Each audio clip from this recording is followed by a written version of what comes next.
All right, it is Tuesday. We are here. We are talking A Song of Ice and Fire, a series we like. Why does it feel like classic, Game of Thrones is back? I don't know. But welcome to the podcast or stream or whatever you want to call this. I'm Scott from Sporky News. Tonight isn't a recap. It's we may rank some episodes and we may chase some hot takes, but it is about something the fans, mostly me, didn't expect to feel again.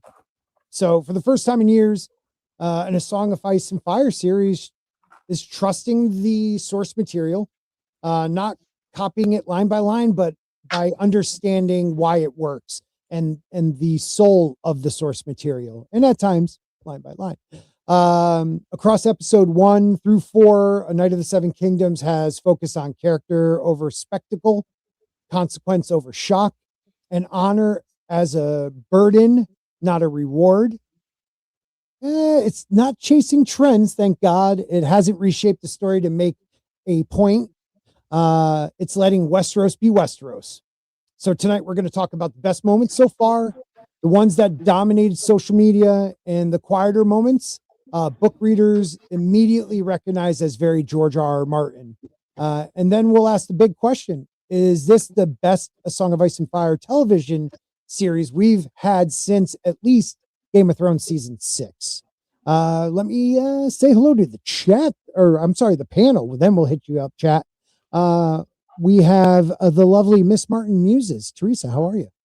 Hello, I'm doing very well. Teresa of House Baylor now, no longer House Rose, or at least when I'm not on the channel. I will forever pledge my loyalty. Have you been betrothed?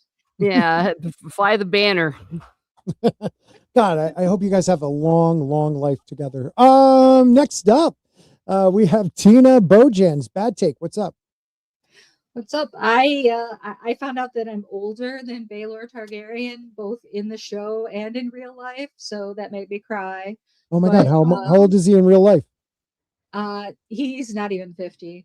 Oh my God, I'm older than him. He looks like a man. I still look like I know. So weird. He looked like somebody's dad that I'd be in love with, So I'm like, I remember that I'm an old lady now. So. He's a DILF.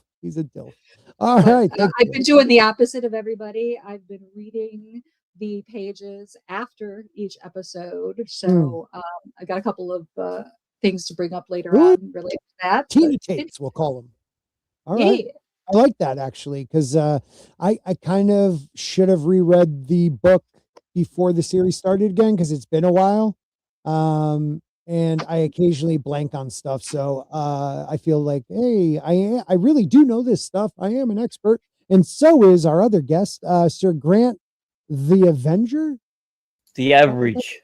I'm sorry. The Average. It's kind of small on my screen and I'm going blind. How are you, sir?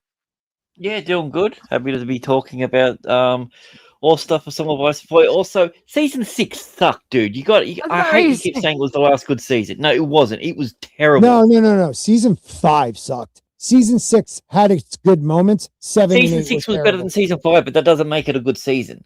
But it was the last. Okay, yeah, you have a point. Maybe I should have said season 4. Yeah. I was going to go there, but then I thought I'd feel very snobbish. But I was saying it. That's okay. That's why we like you. We like the snobbishness. Yeah, I am a snob when it comes to this stuff. I love it. Most high towers are. Yeah. Oh, damn, a high tower. Shit, I would rather be a Blackwood or something like that, Screw the bracket. What houses would everyone be in? Ooh, let's think about that. Think about our houses, okay? And we'll let the rest decide where you should be. I like that. And if you're in the chat, what house would you be in? Okay. And I did put up a question. We will have a poll in a little bit, but the question is, has A Night of the Seven Kingdoms earned your trust after episodes 1 through 4?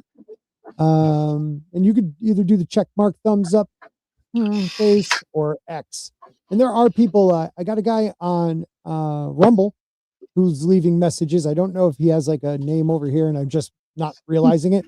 But he's pointing out some stuff that I could see concerning somebody, and I bet you, like, if it's season 2 goes the route of House of the Dragon, it made sense, because I also, well, when we get to episode 3, we'll discuss it.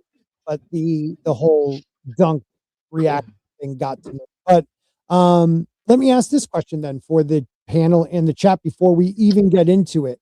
Well, did it from episode 1? Did Dunk feel immediately right to you? Absolutely. Better. I wouldn't say better, but damn, I was like, I was judging this guy, and then I was like, oh my God, like, if he's Dunk, he doesn't look like exactly like the Dunk, but he is Dunk, like kind of making himself smaller, and apologizing for being too big and just kind of holding back the power we're going to see in the next episode. The first line got me. I don't know the right words. Yeah. And the way that he said, I'm just like, oh, that's how I heard it in my head. So I was just like, oh, yeah, shit. It started off right. Let's say hello quickly to the chat. We got 11 Alpha in the house. Liam, channel member, what is up? How are you doing, buddy? We have Zax. He's here. We love you, Zax. Yeah, we love you, Zax. And E. Clay Thomason is here, channel member. How are you doing, buddy? Oh, and Kirsty Angel here on time. I hope they're going out. The notifications, I've gotten a lot of people telling me notifications are not reaching them till the stream's over. So share this out, share it on YouTube, share it on X, wherever, just so people that want to watch it live can. So let's talk about episode 1 real quick. We're introduced to Dunk and Egg. We're introduced to a couple of the characters. Plumber, we're introduced to Darren the drunkard. We're introduced, I think, to the seer, because I don't know if that tavern lady was the seer, but it's the same actress. I think they did it on purpose. Yeah. Why do you think that? I think that maybe perhaps Darren convinced her to pretend to be a seer and somehow convince Dunk to not compete. Do you think we would have gotten a hint of that by now? Like I've heard that. Well, because we've only met, Darren once. He just had that one scene. Right. It's not time traveling Bran. No. Okay. Exactly. Right. I've heard a lot of speculations. It's Bloodraven, but time traveling Bloodraven. We know Bloodraven will use glamour down the road. And she did have like big, gems on her, which is a sign of glamoring. And if you don't know what glamoring is in the world of A Song of Ice and Fire, it is using some type of, would you call it a catalyst, gem to put a spell on yourself or another that makes them look like somebody else. In A Song of Ice and Fire, the main series, that happens in the books when they take this guy Rattleshirt, who's a wiling, and makes him look like the king of the what's his name? Oh my God, Sir Arthur Dane in hiding. What's his name again? Mance Rayder. Mance Rayder. See, I freeze sometimes. Mance Rayder. So when they kill him, they think Mance Rayder was killed, but it's actually glamour. And in the series, you had Melisandre, look like a old librarian when she took it off, and quite an attractive woman when she had it on. So yeah, that's glamoring. Anybody else think the seer is somebody or sent by somebody? What do you think, guys? Well, I'm double checking here. I'm still trying to figure out, is it confirmed that it's the same actress? Okay, so it is actually it's listed in the cast. Okay. Yep, IMDb. IMDb. Okay, then I'll go ahead and have a look at that, because I've been looking for it and I was having trouble. Okay, thank you. I was looking at the wrong source. They don't distinguish between the two characters, so that's why we know she's playing the same character. Yeah, they just have it listed as Innkeeper and Yeah, Seer. Innkeeper, and then they gave it, the shady lady. Oh, is it that or Seer? I thought it was, yeah. I thought it was Seer, Seer, yeah, fortune teller, or something like that. Yeah, Kirsty's bringing up a good point. I didn't notice it. I thought it was just maybe shadowing. They said she had a birthmark on her face, kind of like Bloodraven. I zoomed in. I had heard that. It would look like shadowing. If we could find I think I have a picture of her. I'll bring that up. Yeah, let me find that image file. But yeah, do you think a Bloodraven could, at this time, it would have to be a time traveling Bloodraven, unless, because if he glamored, why would he leave the current time Bloodraven? Yeah, it couldn't, because No. if you're going glamour, why would you keep the most obvious thing of yourself on, which is that birthmark. Where is she? Okay, I'm doing some quick Googling here because I want to double check this. So they say her right side, our left of her face, if you look at it, there's a birthmark, but I really think that's a piece of hair and shadowing. Yeah, I think she might have a mole or a pockmark or something. Mole. Oh, wow. Yeah, fortune teller, innkeeper. Thank you for giving me the source.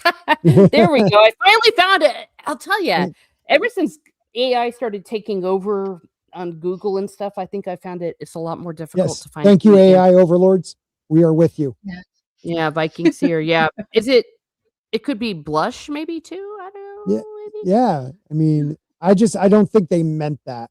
Oh, I do like that though. Cher Seastar has been mentioned too. I haven't heard that. And she's young and beautiful at this time.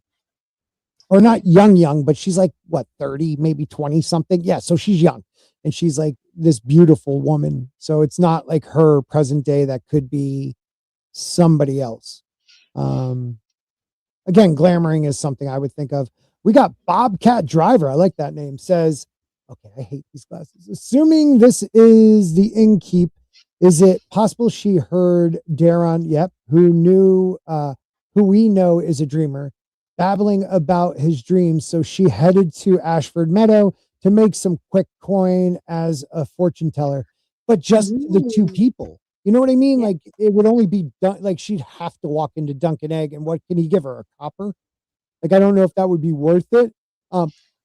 But I do. It's not like Darren said, here's all the people that are going to win. It's more likely that Daron sent her than she overheard. Yeah. Liquid Sword says she's not Bloodraven. It can't be.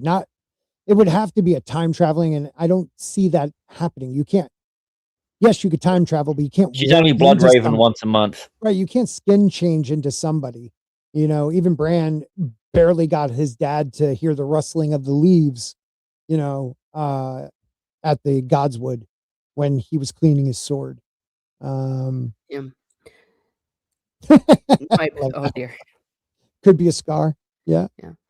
Go on. The consensus pretty much when we talked about the other time, and I still hold to it, was that this was probably the weakest part of the entire series so far, because unnecessary. And why are you adding in a spoiler, like the biggest spoiler on the planet, about what's going to happen to all the characters? And not just that. Have you not seen Game of Thrones and House of the Dragon? That's what they do. It's the only consistent thread that they have. You think that they might have, Teresa, like executives were like, you have to add something that connects it? It could be that. I think so. I mean, that's the only thing I can think of. No, and of course I've seen Game of Thrones, but not this explicit, like where it just gives away the ending within the story. It makes sense in Thrones where they're talking about history, but you're walking up and saying, okay, kid, you're going to burn alive. Okay, well, that's cheery. But and not just that, it's something that really was not in the source material. It didn't add anything to it. And again, it made us just go, what the hell? What purpose did this do for the story? And, they've got enough money to hire 2 different actors. So why are they wanting the same actor to do it? Why are they throwing this into it when we don't need it? I'm surprised she wasn't holding the cat's paw dagger, to be honest. Right. Like on her waist or something. Yeah, because the showrunner the writers, maybe not, well, these seem like good writers, but people know that the fans of A Song of Ice and Fire and of books and the series, dive deep into everything they show us, say. So you had to know we would figure out it's the same actress and ask those questions. So I feel like even though I see what Liquid Sword is saying, she's not playing, no, she's playing two different characters. I can't fathom they were that irresponsibly dumb to be like, oh, no one will notice. You want another day's pay? Like, it just doesn't seem right to me. But it could. I mean, it could be. We've seen worse. And I hate that they brought fire into Daron's dream.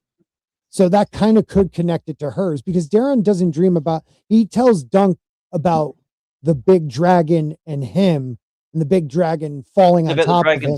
Smothering him. There's no fire. The fire kind of, I think, confuses that prophecy, because we'll see very soon what that big dragon is, and how Dunk affected, Westerosi history forever. So the sheer number of right, Alice Rivers, I heard too. Go ahead. Yeah, Tina. if she let herself go for a bit. I think that the sheer number of extras they have on set on any given day, it doesn't make sense to have the same actress play two parts. Yeah. It just, I don't know. It doesn't make sense to me. Kirsty's saying, what is the gold cage door looking thing on top of her head? Oh, what, that shawl thing? Is it gold? Is this like the black and blue dress thing? It does have hints of gold, I think. I don't know. There's goldish colors in the whole veil, but I just think that she's just wearing a veil. Yeah. I do like this. Bobcat Driver also says she has a similar color palette to Alyssa, and maybe George wants to resolve her arc in the show. And I mean, this would be 70 some odd years later, almost 80. So yeah, she would look really good for her age, but we're supposed to think she's a lot older even in the show. Also, she has a similar accent to Alice. Okay, I didn't notice that either, but I don't know. I think it was one of those dumb moments. I can't, that's why she spit in the glass before she gave it to him, or drank it and then just gave it to him. She knew she needed his DNA. I don't know.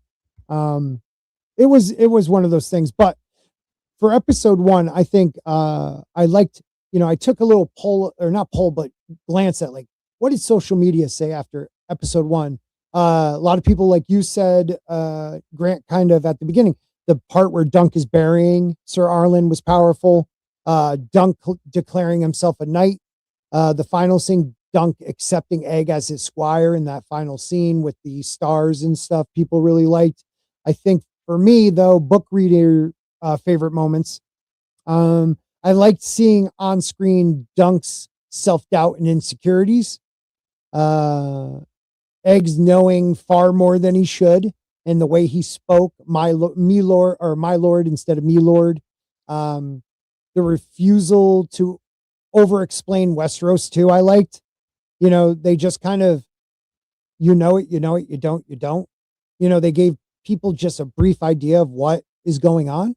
And I liked that. I didn't like that we had to go into all this exposition just dumped on us to rehash for new fans. I think it forced new fans to really pay attention and look into it. And it also kind of gradually gave them Westeros in the next couple episodes. What else? Yeah. Well, Egg by 1,000%. That kid. Oh my gosh. So awesome. Good. And they are just so perfect as the big brother fatherly relationship that they have, the mentoring situation. I mentioned this on the stream, but previously when he was wearing the chainmail and sitting on the horse, it was like he leapt from the pages in that scene. Yeah. And just looks so adorable without being the obnoxious child star. And the amount of expression that he has, the solemnity to him, as well as the melancholy occasionally that you just see in his eyes. It's just a revelation. Yeah. Yeah, I have to agree with you. I have to agree with you. I also for like show only people, is there anybody, like, I wish Mad was on here right now because I would ask him this question, but anybody in the chat, show only, did like that quiet, grounded opening kind of surprise them? Because Game of Thrones is spectacle lately, and this, except for him, shooting rabbit turds out his ass, like it was it's a very down to earth. I know people say it's like a small, like, what did you say last week, Grant? I didn't realize people were calling it when it comes to a Game of Thrones story. It's a low stakes story. It's a grounded story. It's low stakes. It is grounded. It is a grounded story, but it is high stakes. I mean, it changes everything. My husband is show only, and he wanted no part of this series, none at all. And it was only listening to me watching it in the car over the weekend, episode 4, that he's like, "Oh, I might actually be intrigued by this." So he and I rewatched the first 4 episodes on Sunday, and he loves the way they open it. He loves that it's not this big production. He likes the fact that there's always just a quiet moment and then just the name of the show on the screen. There isn't a theme song or any production around it. Right. I think a lot of people like that. I think a lot of people did. It's just one of those moments. Like, I love that it wasn't like, even though I at first, and I really didn't like the shit part, but whatever. It made me laugh because they started that music. You think you're about to get the Game of Thrones music, and then he shits on it, and it's just this simple song, just the title, no big, castles being built in the opening. And I did like it. Yeah, Liquid, it's a self-contained story.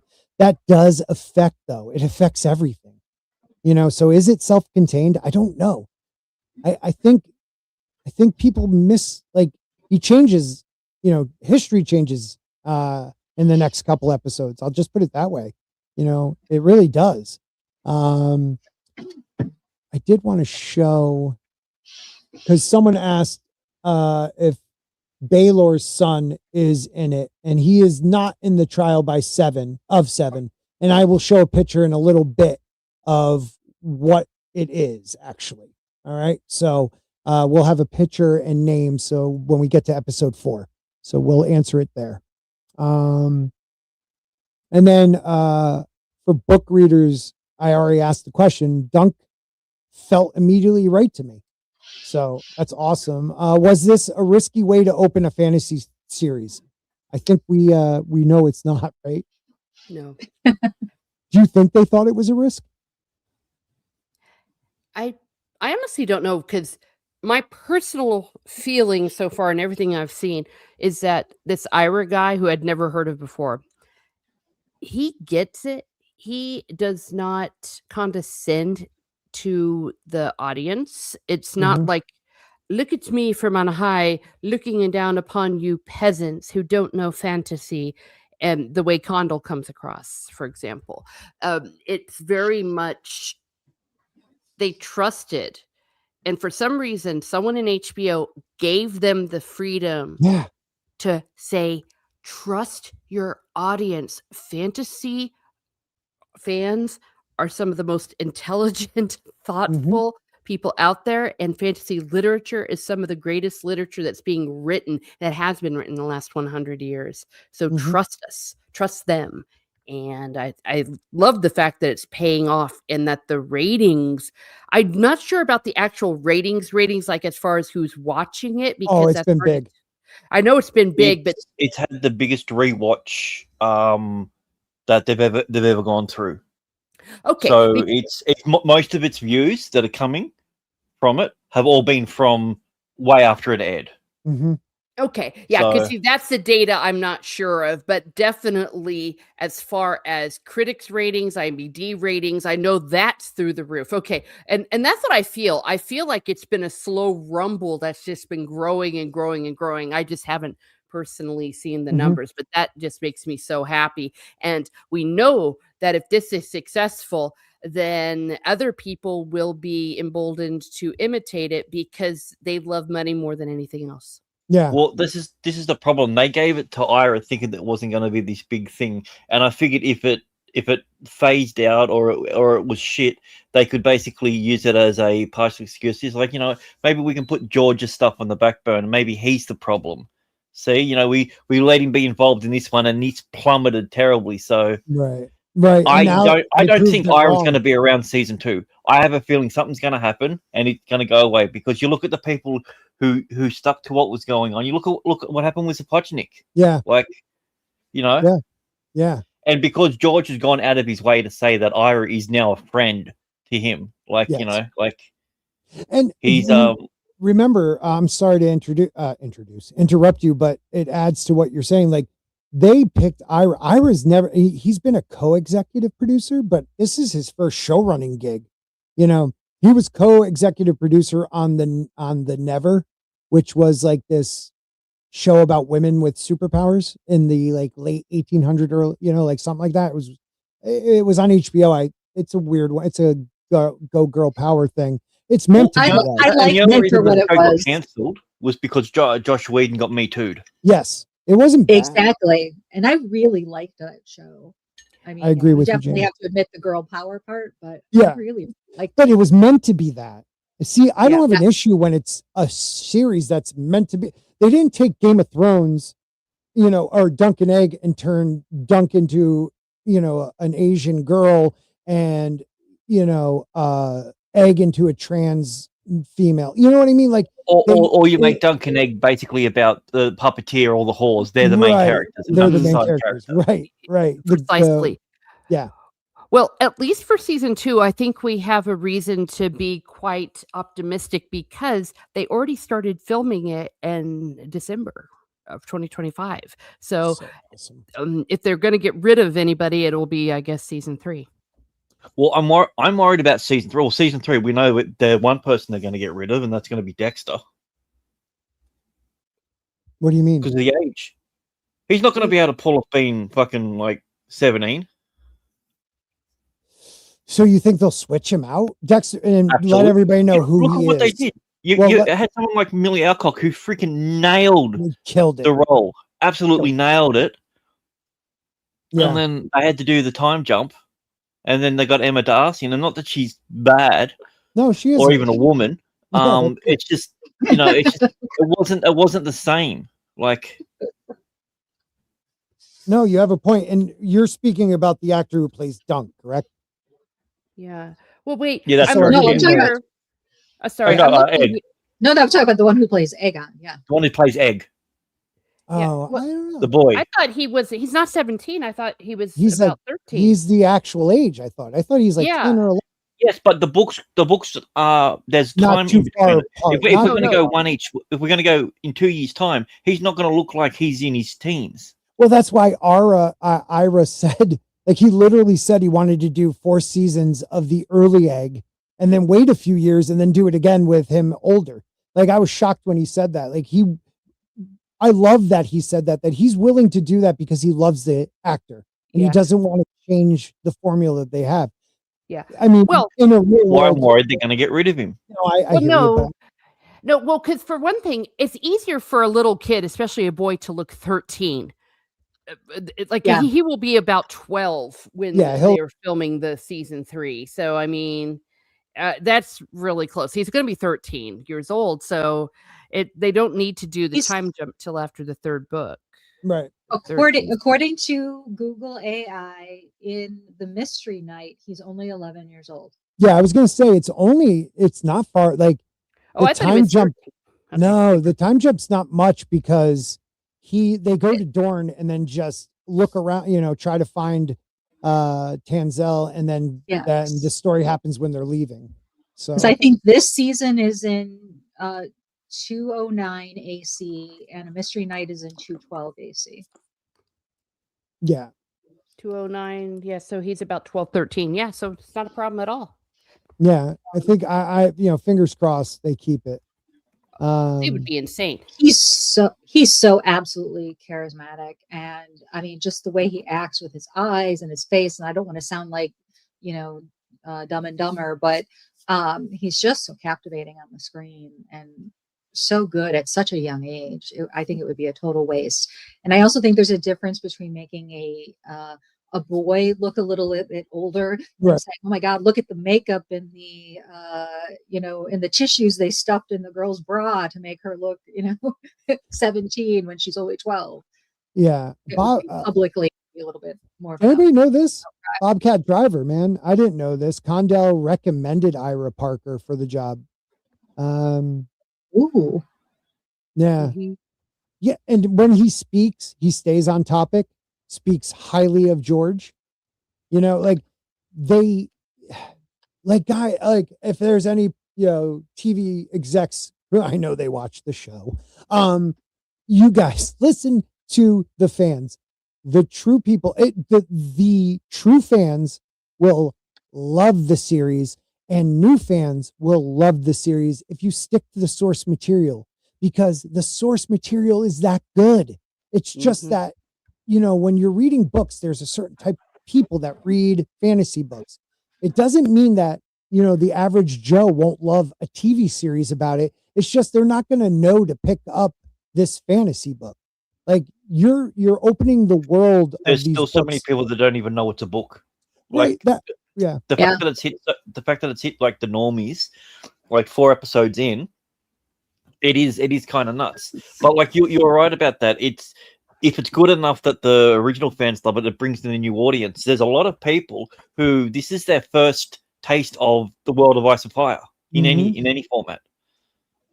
So like this is a great play. Like Dunk and Egg is probably one of his best written things that he's done. Yeah. And I love it. Yeah, and it's tight, concise. And the fact of the matter is that this is going to be the jumping on point. I don't think it's going to. I think this is actually probably the best thing for the House of the Dragons next season. Yeah. Because they're going to get a lot more eyeballs on it now based purely simply on the fact of how good this is. Yeah, and don't forget, you have a lot of younger, late teens, early 20 kids that probably didn't even watch Game of Thrones. So they don't understand what all the griping is about. Real quick, E. Clay Thomason says, aren't they doing another spin-off show? They're doing a couple they want to do. They're doing some animation.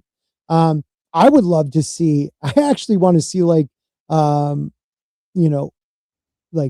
older Stark stories, like how they their war against the skin changer king, and like stuff like that. I would love to see stuff, Age of Heroes.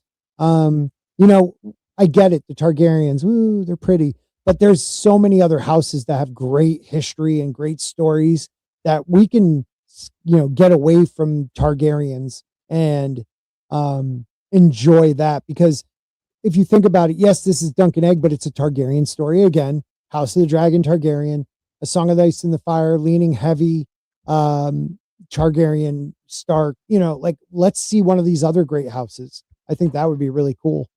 My son is 27 and he was only 12 when Game of Thrones started, so he also has never watched it. But he now is interested in watching A Night at the Seven Kingdoms. He's like, I don't want to go back watching all the Game of Thrones because we all know the ending sucked. I know what the ending is, but I know it's not, quote unquote, not real. So I'm not going to invest all that time and energy. But he's all about dropping 3 hours to see this. So right, yeah. If there's a part of me that is feeling a little bit of pettiness, I hope Condell's sitting around from his little sniffy little snobby territory thinking, oh shit, I shouldn't have cut Nettles.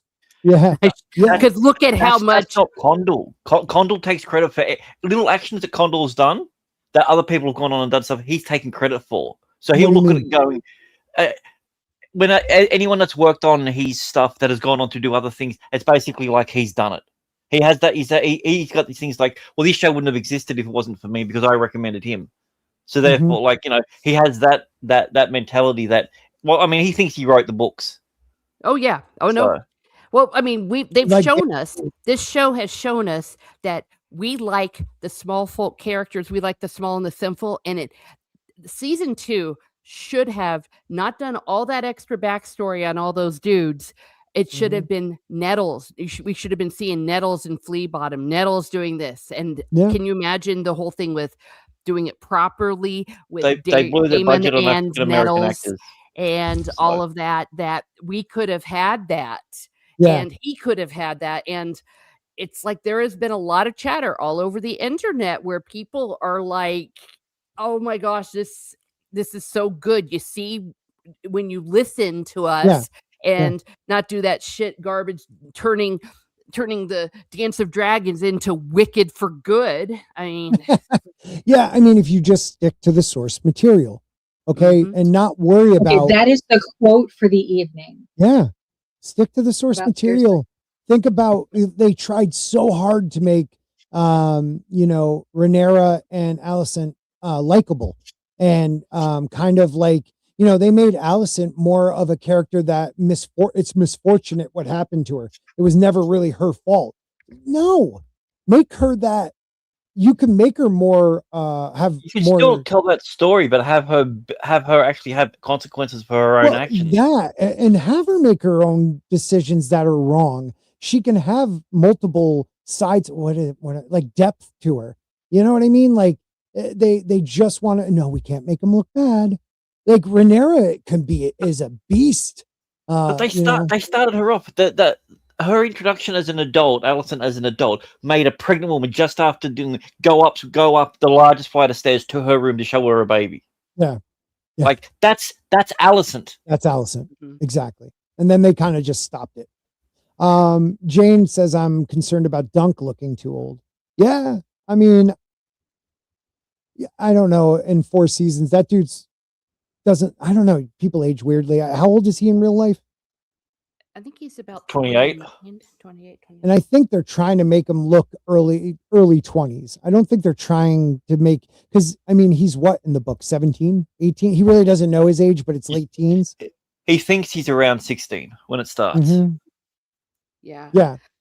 Out of all the things, though, that I can forgive them that the most, because sometimes with some castings, like if they're not too jarring, you can forgive someone that's older or younger if they're right for the role, because I think there does come a time for me personally where you can suspend your disbelief if something is done well. I think I found that we're more unforgiving the more shit the story is, or more shit the show is, like that we're willing to overlook some of the flaws. So me, out of all the issues, I'm okay with that. I mean, I get why that can be jarring to have him being older, but I think he's a good enough actor. But we already fell in love with him. You know what I mean? Like I wouldn't worry about that either. Like I like the actor.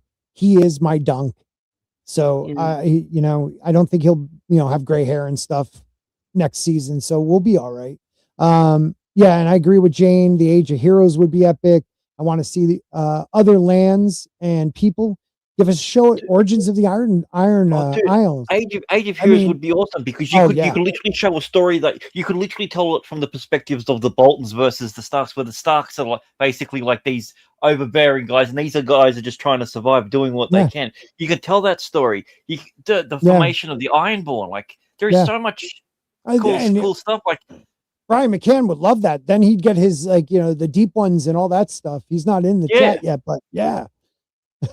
Like there's so much, and the beauty of some of the older stuff, if you are a writer, is George left it very vague for a reason, because a lot of myths, legends, even history is vague. So you can add color and layers to it that if you stick to what is there, and not make people from Sotheros and the certain islands white, and make, the northern people black. Like if you just keep the people where they are, because there is so much diversity in Westeros, you just got to go to the areas they are, because once again, it's medieval. And I know by season 8 Game of Thrones, you could travel like that, but it does take a long time to get places. So that's why it's not, and I had one person complain that there was one black person in the crowd. And I got to disagree. Like there will be random people from different countries, attorneys, definitely. Yeah, attorneys 100%.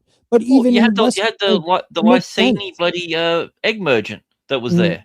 Yeah, he's far from home, so that makes sense as well. Yeah. But like, how about we get a story about Othos then? You know, I mean, George said that's basically the closest thing to Australia in it. So I mean, we've plenty of stories there. Give us a story on Southeros, like anything. Yes. Like all we know is that someone went on the dragon and they went for ages and it just didn't end. Mm-hmm. And wouldn't it be cool if he worked really closely with the writers and said, okay, I'm going to put together a plot and I'm going to help with the dialogue and driving who the characters are, but they could make a show out of nothing that exists today. Yeah. And just a Bobcat Driver. People love the show House of the Dragons. Friends of mine that are book fans love it. I'm a purist when, it comes to it. And take other series, Middle Earth, Star Wars. There are purists. Like it's hard for me with the changes he made were too massive. Leaving out one of your princes during the blood and cheese moment. And it was ridiculous to me. And I know he dies later on. Yeah, Targaryen green it's such a major moment. There's like sacrifice in the moments, and there's so many great things.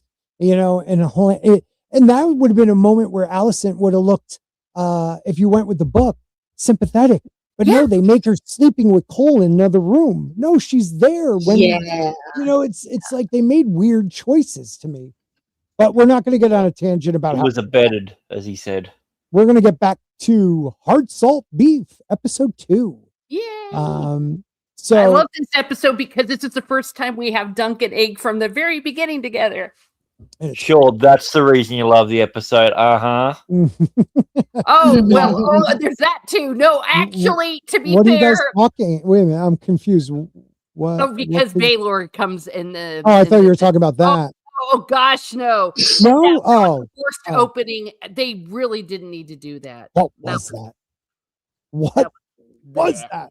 That was strange. I mean, I don't like the body function humor because when I went back and never mind, we're not on episode 4 yet, but it's ridiculous. No, it's not needed. I think it takes you out of the show, especially when it happens at the beginning of an episode. Maybe, okay, fine, you want to do it in the first episode. Okay, fine, it's funny, shitting on House of the Game of Thrones, whatever. But just to continue that through every single episode. Yeah, it's weird. It definitely is. It's I was the first episode. I was like, what? Like, and then I laughed because I was like, oh, you're shitting on House, like all this grand. This isn't grand. I get it. But then, we didn't need that prosthetic arm, hanging there.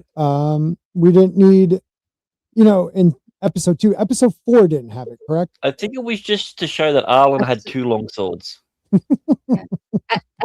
Episode 4 had the Bracken get up and fart. Yeah. Oh, that's right.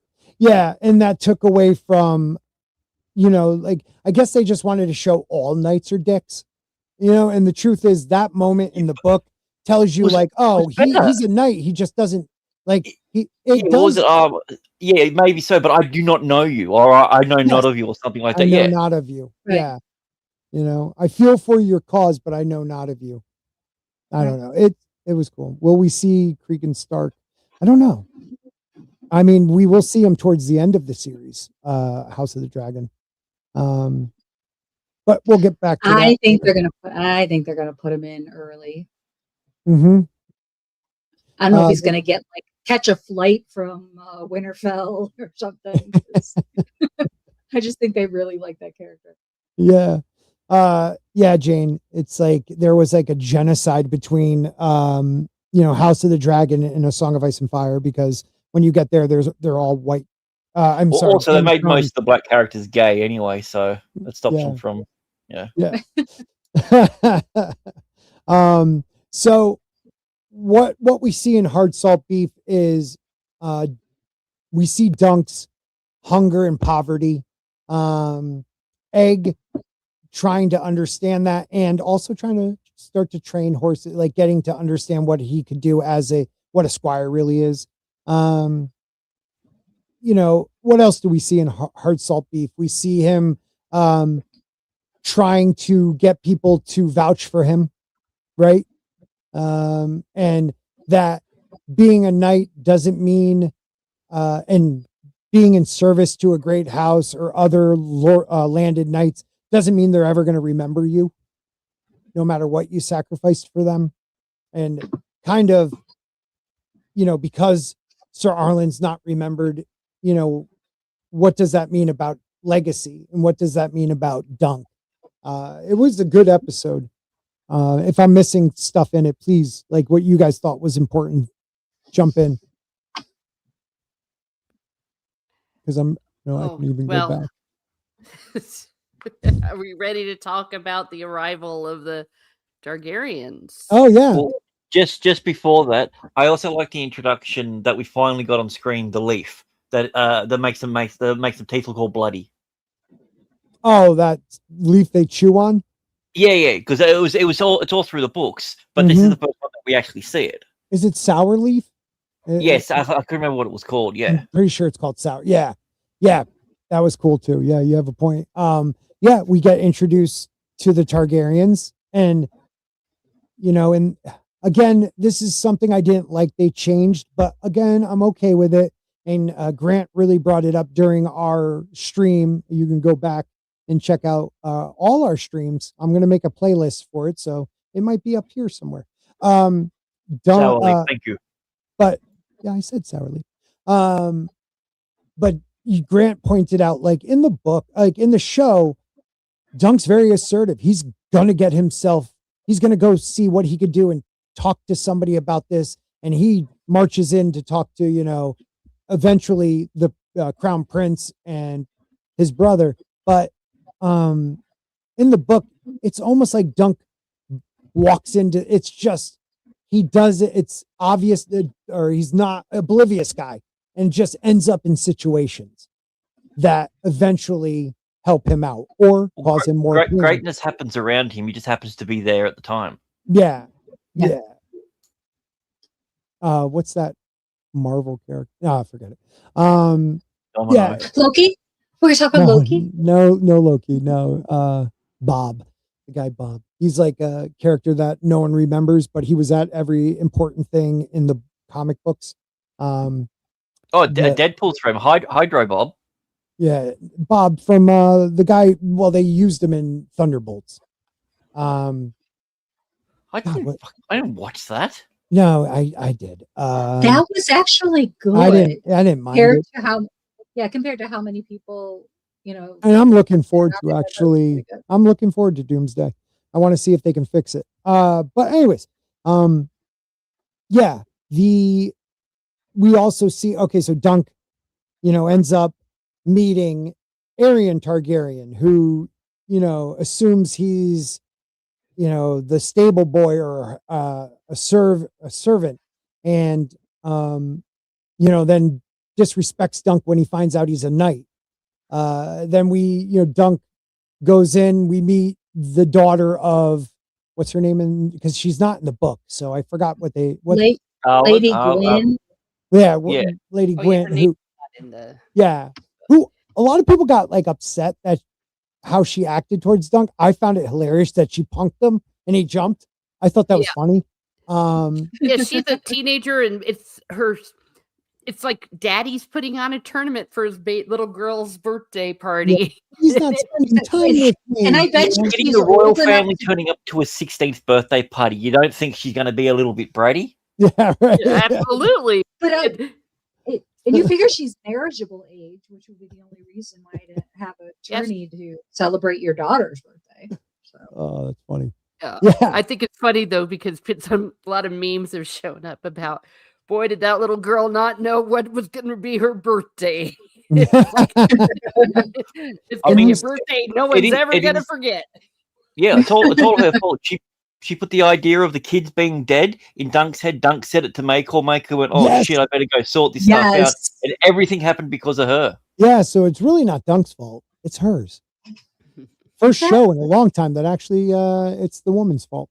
But we're introduced to Makar, who is, 80 years older than his younger brother. I mean, he's looks way older than his younger brother, or his older brother, who is, that is so weird to me. Baelor looks so much younger than Maekar, but Maekar's the fourth, that's like his big Oh, brother. you're right. You're right. Even the way, even the way he carries himself, I don't believe that out of everyone at the table that Maekar is the best warrior. Like, that's what they're telling us. But when we look at it, it's just like, okay, so this is the guy. And you look at him and he just looks so old. Yeah, so old, just wrong for the character. He plays the part well though. Because I always is reading that's Maekar. Grumpy and they kind of like, they why do my sons have to be fucking pussies for? The only one that's good is the worst one. Yeah, right. And the only one that I like is now trying to be a maester. No, he didn't like him. He was useless. That's why he got rid of him. That's right. Yeah. So an egg is not entirely useless yet, but he's the fourth son. So yeah, he is because he doesn't know Egg. Egg even says he doesn't know his dad. Yeah, we find that out through the whole episodes. Like he is, Dunk calls him an orphan, and in a way, he is. He lost his mother, never really knew her, and his dad. He doesn't know him. He's raised by other people, and abused by his Arian's an ass. Yeah, Arian's terrible. Make you imagine being how many years, like how young was Egg when he started that torture? Very young. Threatening to say he was, useless. Gonna castrate him. I mean, it's better than being an Ironborn and your brother, raping you. But it's pretty damn close though. It's close. Mm-hmm. Yeah. Definitely torturing him. The to think about though the whole relationship with his father, etc. It's brought up so many times, and we see it by showing and not telling and stuff, that Baelor is more his father, and that he seems to respect Baelor. And they seem to have a like they have some type of connection. They have. It's not like he doesn't know him. Cupbearer? Yeah. Yeah. Isn't he his cupbearer? That's why he was there in the chambers with the cup. Oh, that's I think I heard that. Say it though. I don't think he said it. He just says pour Sir Duncan a cup, but I don't think he actually is. We don't get the term cupbearer, but that is a point. That's true, because if he was the cupbearer, then he would have been with Baelor the whole time, and he wouldn't have the opportunity to run off with. Well, he was supposed to be traveling there with his brother. That was the point, because he was going to be squiring for him. So, you're probably right, but yeah. So during this, Google it up, and while you do that, during hard sell, go ahead.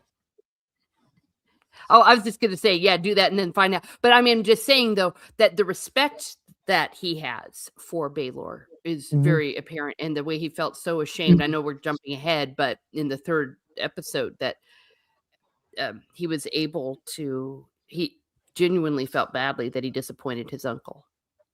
Right. Right. I was going to write this, but Jane, for the love of God, no. Do not make his dad a friggin' Targaryen. There's enough of them. I like the idea that his dad was a thief and got sent up to the wall, but on the way he just stopped at every inn and just started shagging people. That's why you got all these tall northerners. Yeah, it's not actually Dunk. Sad. He saw old Nan when she was looking a bit younger, and he's like, "I'll have you." Well, how you doing? It's like, I got a story to tell you. Yeah. I think book readers in episode 2, knighthood is shown as expensive, not graceful, the knighthood itself is on fragile ground because none of them are knights. Dunk constantly selling pieces of himself off to try to be a knight.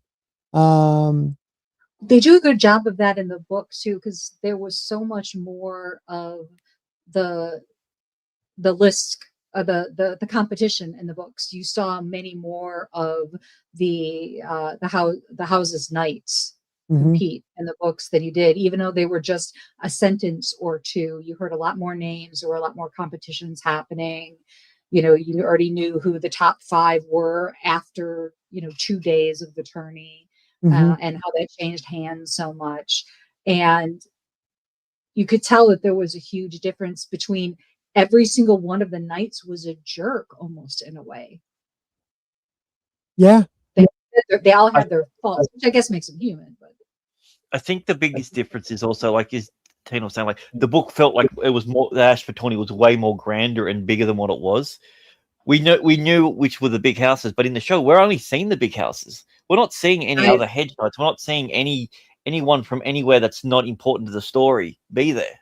Right. Because I do remember them reading that, like, Raymond Fossaway tells Dunk, well, you can sit in the stands over there with the rest of the knights. You don't have to be here with the common folk. And that really stood out to me, because they made Dunk feel like he should have at least he should be given at least some type of respect. Where in the show, it's just like, he went, no, I'm going to stand in the front row and block everyone else's view. Yeah, that too. But it's where he felt like it was his place. He doesn't. Right. Yeah, you have a point. That's a very good point, Tina. I get one every year or two. Once in a while. But I think, they do a good job at making Dunk feel like you feel he's the uncomfortableness he's going through. Like, I don't like how dumb they make him, though, because when I'm reading the pages after I've just seen it happen, I'm like, Dunk didn't say that idiot thing, or he thinks he's an idiot. Right, but some of the lines they gave Egg to make Dunk look denser were actually Dunk's lines in the book. Really? I didn't realize that. I didn't even notice that. Damn, that's a good take. I didn't notice that. Into dialogue or his inner monologue. Oh, right. I did know they did that. I didn't realize Egg was saying a couple of them, though. I missed that. I caught other people doing it. Like Plumber, when he first meets Plumber, explaining, saying stuff, and a few others. But it is a tough book. If you really think about it, it's a tough book to put to a story, because a lot of it is in Dunk's head. We're hearing his thoughts. So I think they have done a good job at giving it to other characters and not making it feel awkward, or even mean in a way. Yeah. So let's see. Could I just say one thing just based on everything we're saying, like with the different characters and everything, like with Raymond and everything, I felt like I liked him in the show way better than I did in the book. And I'm kind of bummed that we're not going to see him again. Like, he's not going to be in any of the future stories. Yeah, because I felt like it was his first actual friend. Yeah. No, that's a really good point, because the actor made him like lovable. You want even just the way he marched towards Dunk, like that's his boy, dude.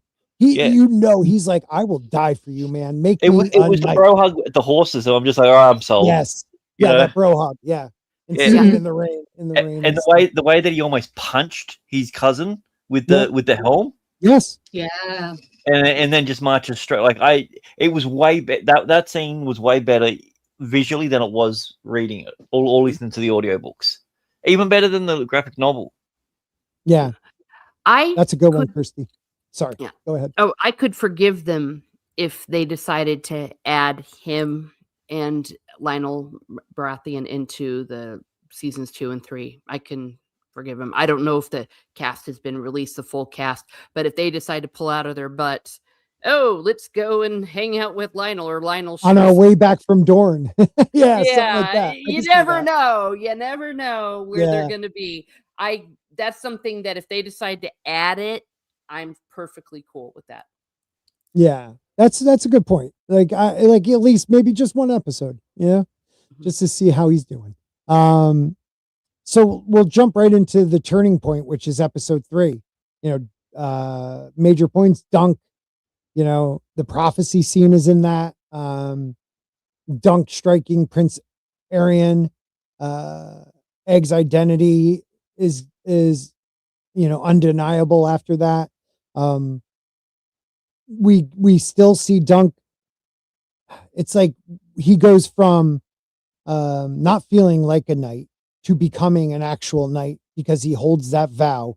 Now, granted, when we talked about it, I was really upset they didn't, show how Dunk in the book realizes if I do this, my life is forfeit, and I'm still going to do it because I think that's the most knightly thing he does at that moment. They make it more of an impulse thing, but I got over that pretty quick. What else happened in episode 3 that stood out to you guys? And what I'm trying to do is bring up my script from episode 3 so I can talk about it with you. Let's see. I'm looking here, and some of that. Yeah, so he shows up. That's when, I'm sorry, real quick. So, that's when Egg and the horse, Egg's talking to the horse, like, we have to help Sir Duncan, and he's like doing the thing with the sword and handing him the lance, and the horse is running back and forth. That's that scene at the beginning where I really liked seeing Dunk, a prince. This is a prince. He's not playing at being a squire. He wants to be the best squire for Dunk. So he's going out early and training with Thunder. I thought that was great. It reminded me of seeing my younger family members around the time that they watched Lord of the Rings, running around the backyard with a big stick saying "You shall not pass." It gave me those sort of vibes when he was doing it. It was very endearing. Yeah. Well, I'm looking here in the book where you were just talking about him hesitating. He really doesn't. Well, I guess he hesitates when he goes, Sir Duncan.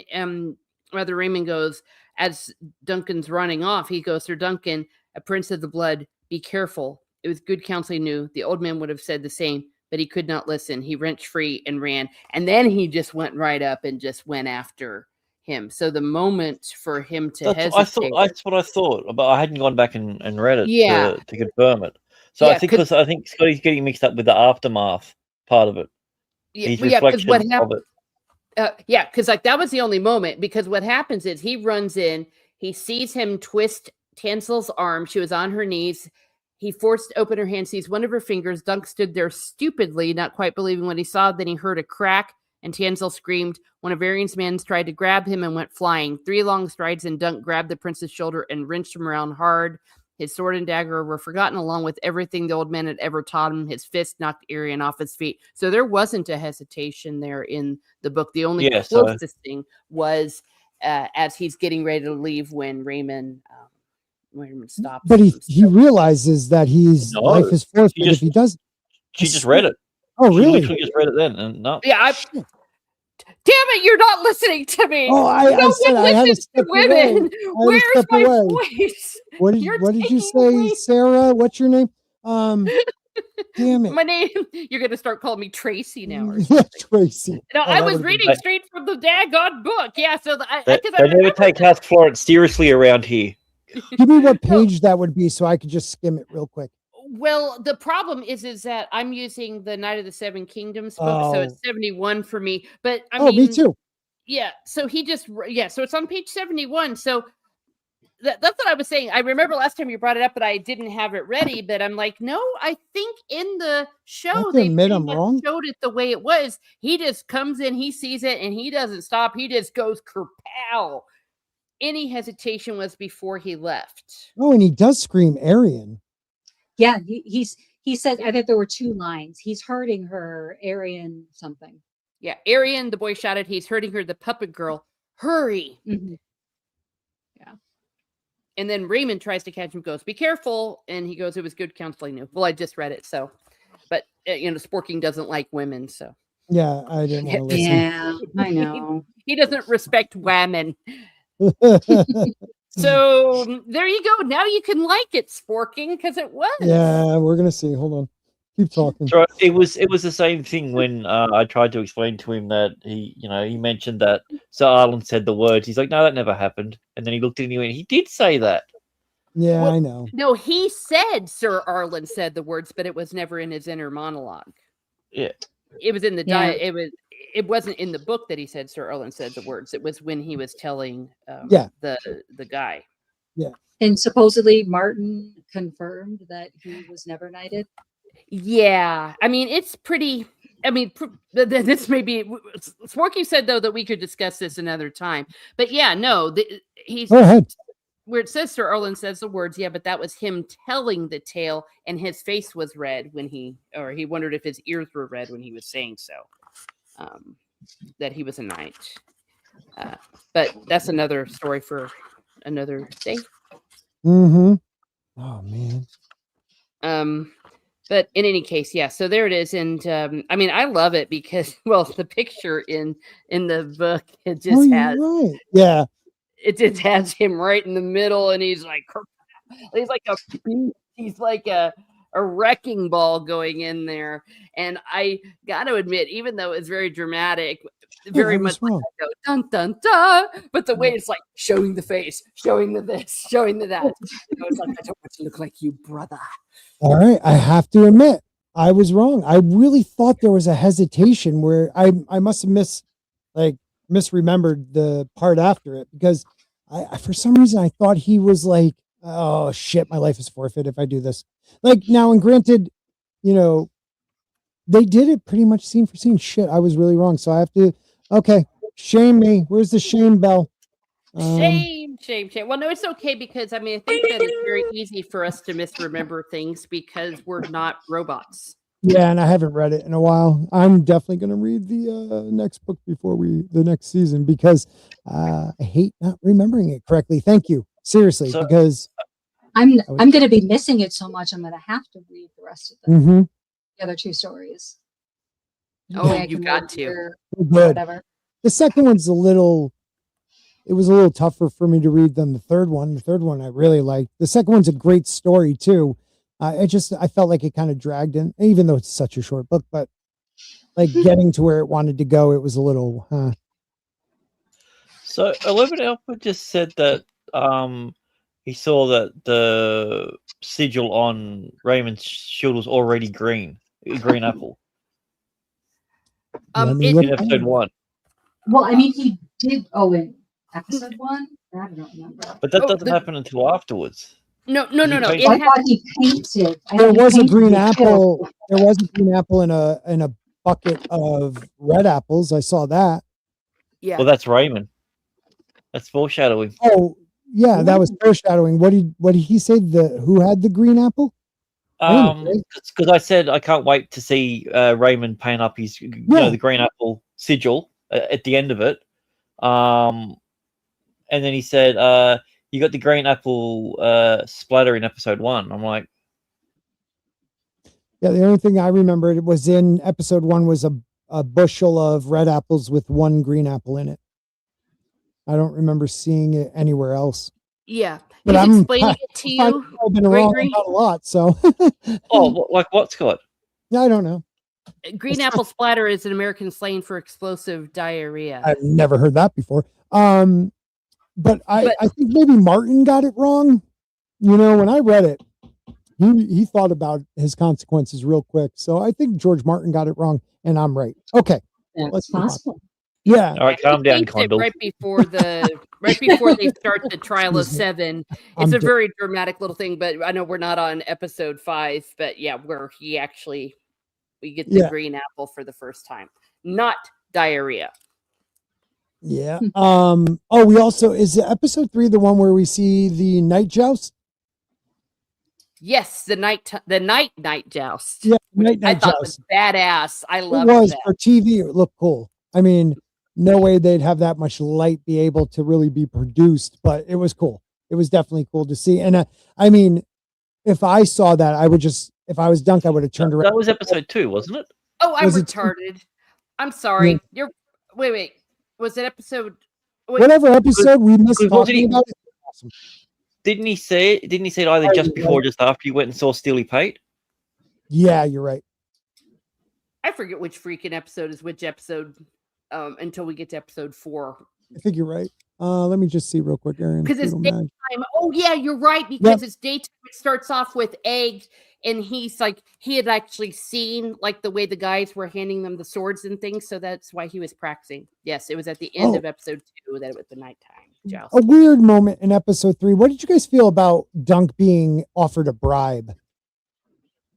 You know, like it was unnecessary, right? Like we already know these, like we already know these knights are douches. Was it just to show us, like, you know, people are throwing matches? I don't know, like, because that's not in the book.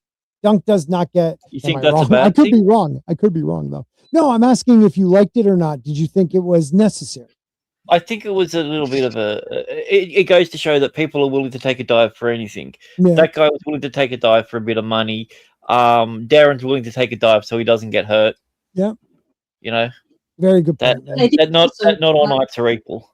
Mm-hmm. I think it also taught pride is not important. More. Sorry.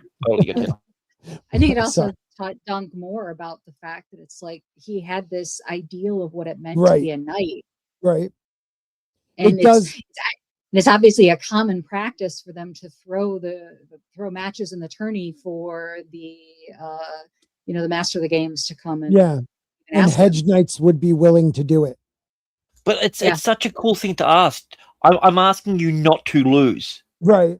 But I'm still cheating, so it's goes to show again Dunk's qualities as a knight. All he needed to say was, so and so has picked you for this, for the first one, thinking that he's got the easiest match. He said, I saw something in you. I said, by the way he holds his shield, not very. He's got a bit of a weak arm. So if you hit the middle of that shield, you're probably gonna knock him back a bit. Bam, done. You don't have to tell him anything.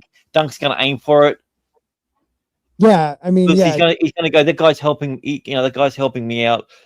Why would he turn on his own men? Not knowing, like, see, if it was Littlefinger wouldn't have said anything else. Littlefinger would have had another conversation between other two people, going, oh, I can't believe the guy didn't get his shield fixed. Right.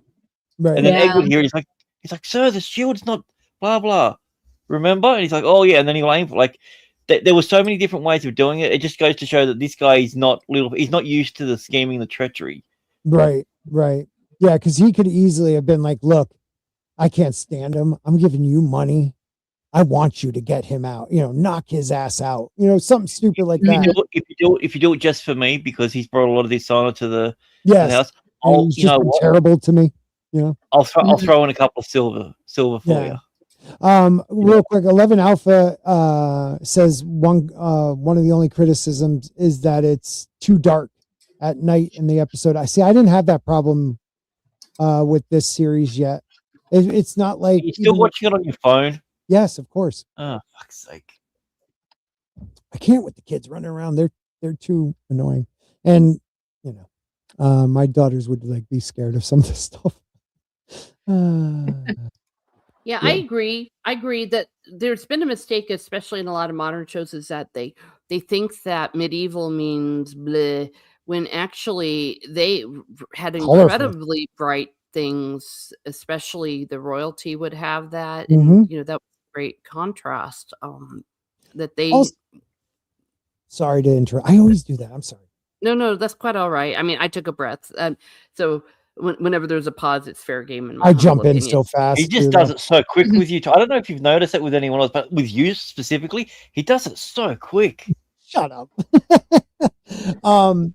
That's totally me. I'm always the one talking over people, and I try to pretend it's a delay. But I know it. I'm just too excited. That's why I feel bad for Mason when he's on the panel, because he doesn't talk because he will not interrupt anybody.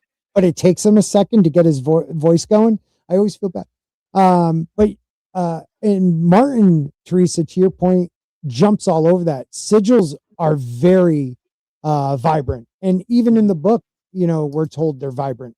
Pageantry, and we have any sort of colored garb is hard to make. It takes a lot of people. Like, if you want to get something that's orange, you actually have to find that color in nature in abundance enough to be able to dye your clothes, and have someone that's skilled enough to be able to do look it. At purple. Purple was why purple it's royal. Was the royal one, because it's the least like color in nature.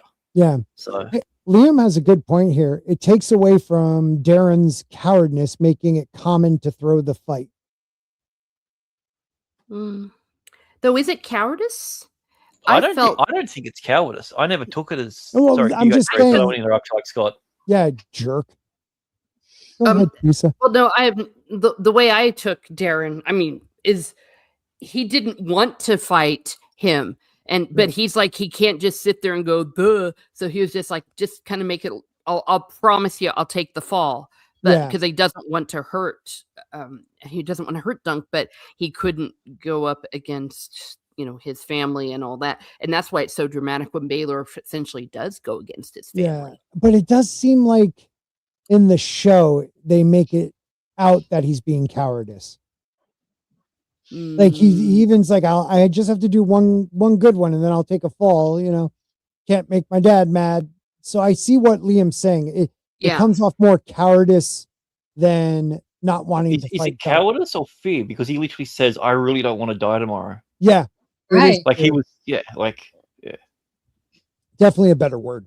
Fear, not cowardice, but it takes away. Well, I guess the show kind of hits it on the head too. I mean, he says it, so I don't know. Oh, that's good. Just like Michael. Yeah, man. Well, it's open to interpretation for sure. Yeah. But well, of course, I've read the book first, so I have that bias. I mean, there is a bias that you do get from the inner monologues, or rather Dunk's inner monologue, but also some of the other details that in the work. So I have a question for book readers. Episode 3, we get the punch and the kick. Did the show rush this moment, or did it earn it? Because when I was watching it, I just felt like they got to it really fast. But they don't have a lot. Did they really rush anything? I feel like they covered everything, but for some reason in my head, it felt rushed because it's such a short season. Maybe it happened. It happened literally at the exact halfway point of the series. Yeah, that's the thing. And I think it's weird because we get all the information that this guy's a bad guy. We see one little act of it. So that whole scene was a bit quick. I wish it wasn't the very last scene. Mm-hmm. I thought it was perfect. I mean, I'm a simp for the show. For me, I reckon the perfect way they could have ended that one isn't just with him doing the reveal. It's Dunk being dragged back to the cell and then Egg walking in and closing the door behind him. Mm-hmm. See, no, I liked the way that was how episode 4 opened, and I thought it was really perfect because you don't know what's going to happen to Dunk. It was a great clipping. Him not be beheaded or beaten the crap out of or whatever at the end of the episode. You're wondering, okay, what's happening next week? Yeah. I thought it was perfect. I just loved it. And as I said, even the over the top music, like that's the first time you get dramatic music that is not ironic or it's being silly or being stupid. It actually was seriously dramatic music. It's like, holy shit, things just got serious. Yeah. And it was probably one of the coolest shots as well, because it was a one shot through the crowd and then it hit the wire and then went straight down and zoomed in just as the finger was getting snapped, and everything went quiet just that second beforehand.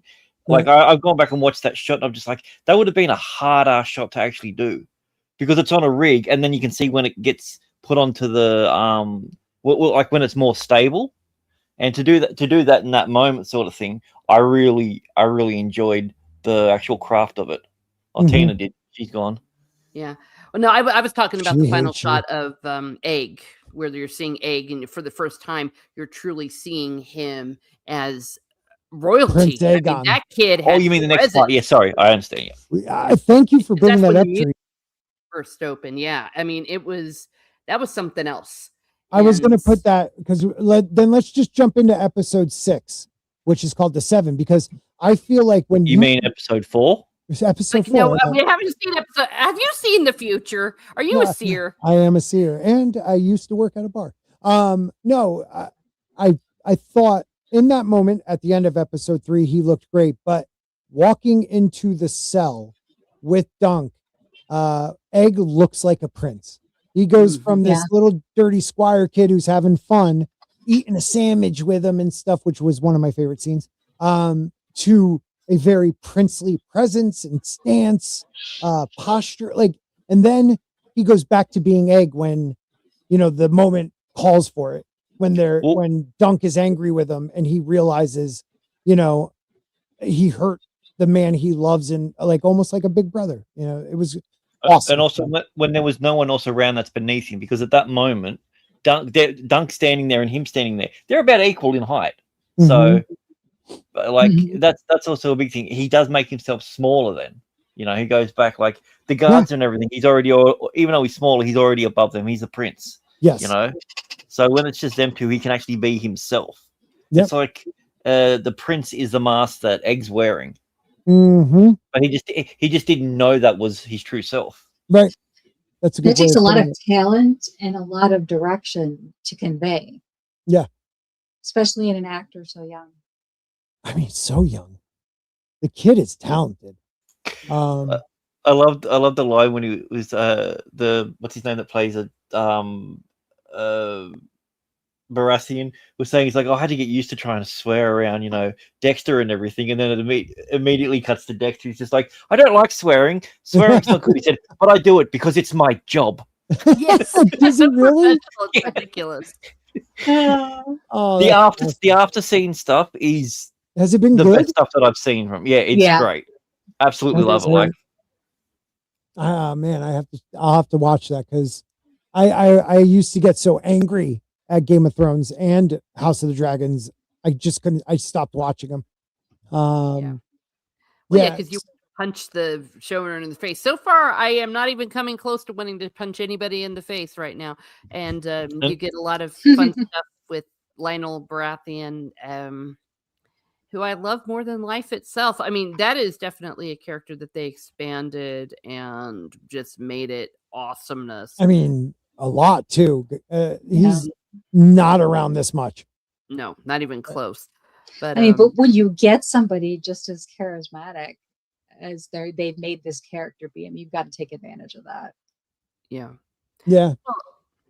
And when you know that he does fight with Dunk, it just makes perfect sense. I just can't wait till next week. When you see him going into the trial of the seven with his big ass horns on. That's just unbelievable. Oh boy, I can't wait.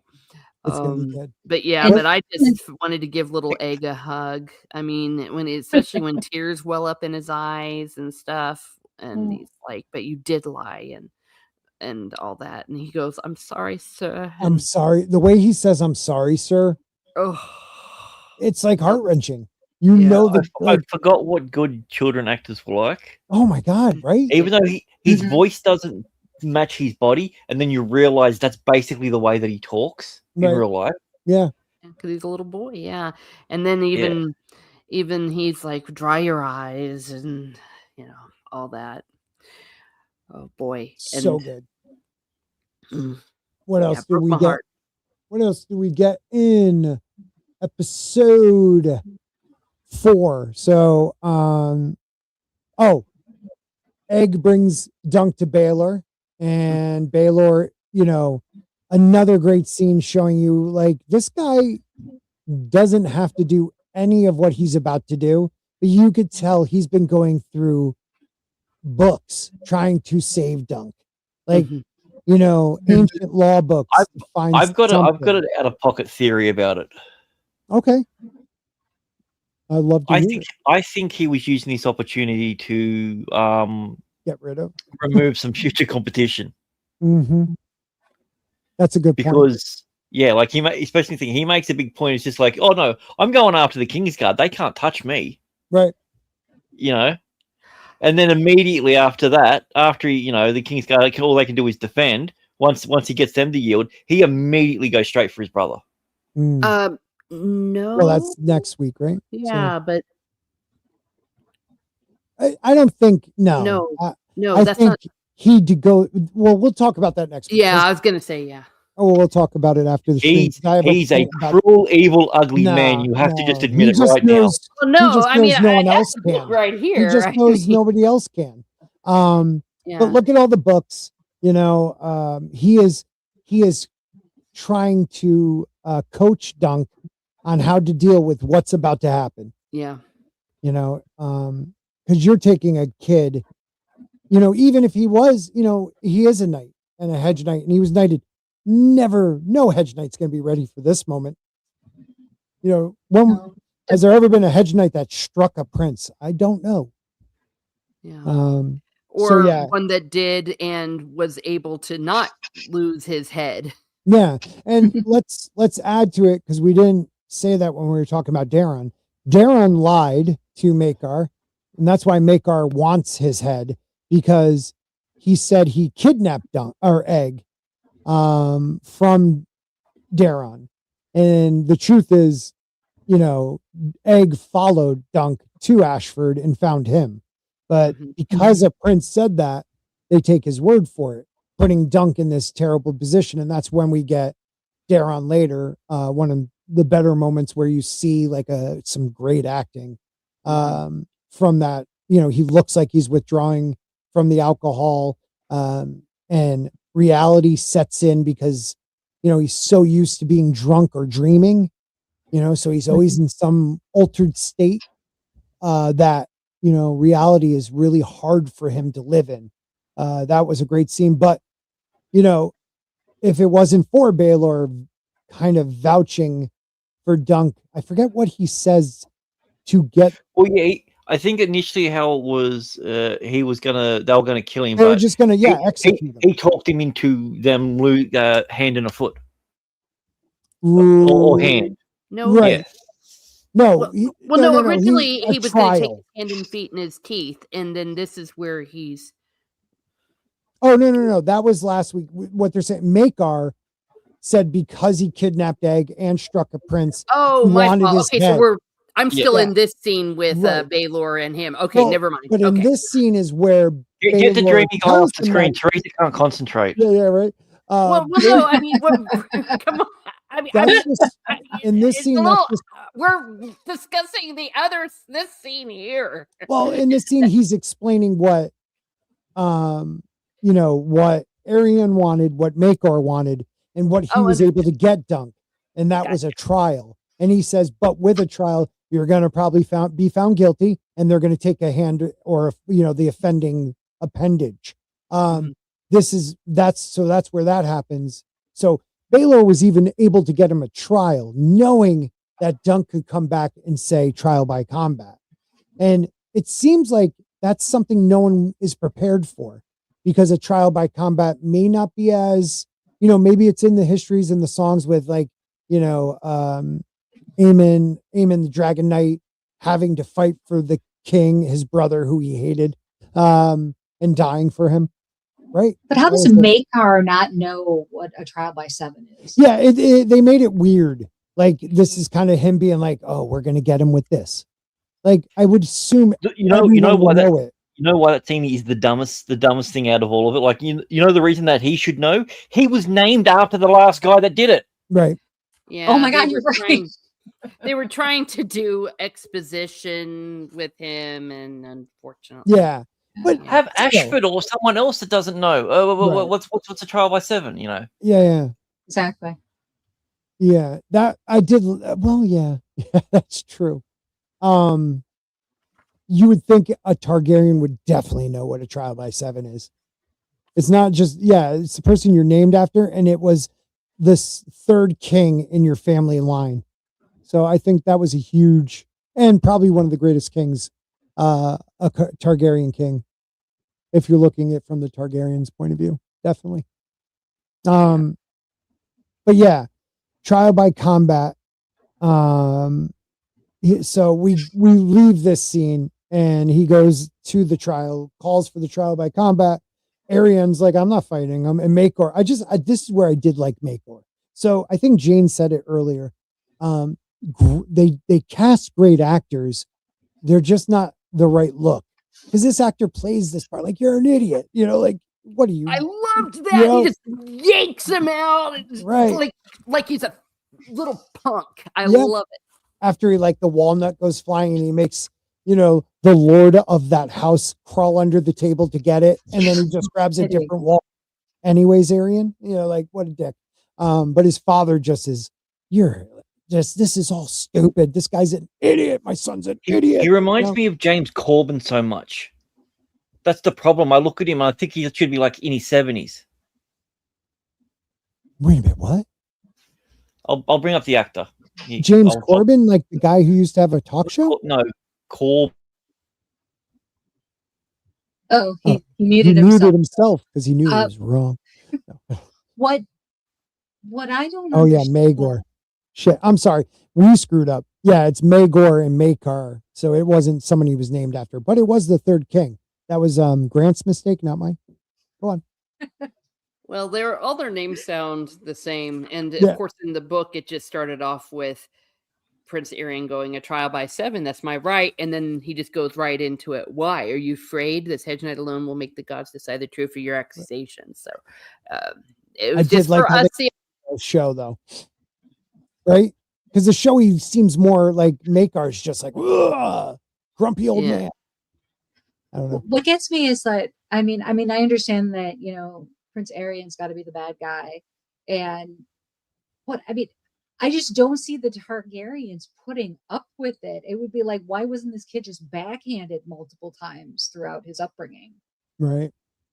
Well, he might have been. I don't know. Maekar doesn't seem to be a pleasant man. They don't raise their own kids either. I'm sharing the actor now I'm talking about on my screen. Okay, gotcha. Yeah. Oh, okay. Oh, I see. Yeah, he does look like him. As soon as I look, I'm just like, wait, what? He's dead. He's been dead for years. Yeah, no, he looks a lot like him. Fire right. I forgot about that guy. Well, they did establish that he was knocking him around a bit. I mean, he yanked him right out of that chair and manhandled him and threw him in the other room. I don't want to spoil anything, though. We do know something about in episode 6. You'll see. Yeah, that's true. You see a different side of him. Maekar, yeah, and Aerion and all that. You get some insight into that. Yeah, why? Yeah. Well, and not just why, but what he decided. I don't want to spoil it. Right. I totally forgot about that. Yeah. Not Jane, rather. Sorry, Tina. My gosh, I'm going crazy here. But either way, I just, can we have a shout out though that even though he's a grumpy old man and he feels like, of course he has to side with his son and everything, that Maekar and Baelor, they're probably two of the best Targaryens we've seen. Yeah. On screen. In the book, we know some other ones, but as far as like just people that just seem to be doing the right thing and understand how shitty everyone else is being and almost embarrassed by it. Yeah. No, very good point. Holy crap. We have not seen very good representation of the Targaryens, like, because we don't see really only one little, brand dream or vision with Lyanna and Rhaegar.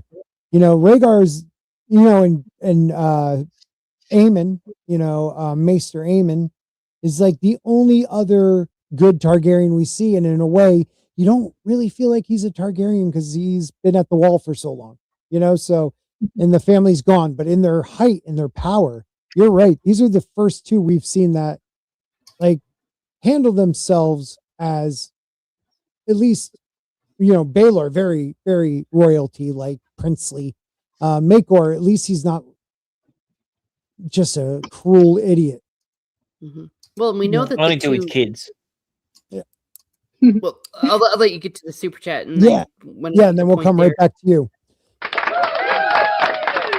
Clay Thomason with the first super chat of the night for $4.99.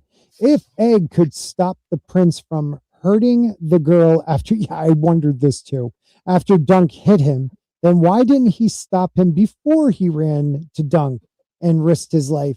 The only thing I could say to that, Clay, is that because it was Dunk, Egg finally got that courage to speak up and save him, because I think he thought his brother wouldn't kill the girl, but he would kill Dunk after what he did. Also, he just took a big blow to the head. Who? Yeah, and I think honestly that the guards just didn't know what to do, because now you have two princes arguing over how to treat Dunk here. and it was more like only one guard because Dunk threw the other guy to another tent, basically.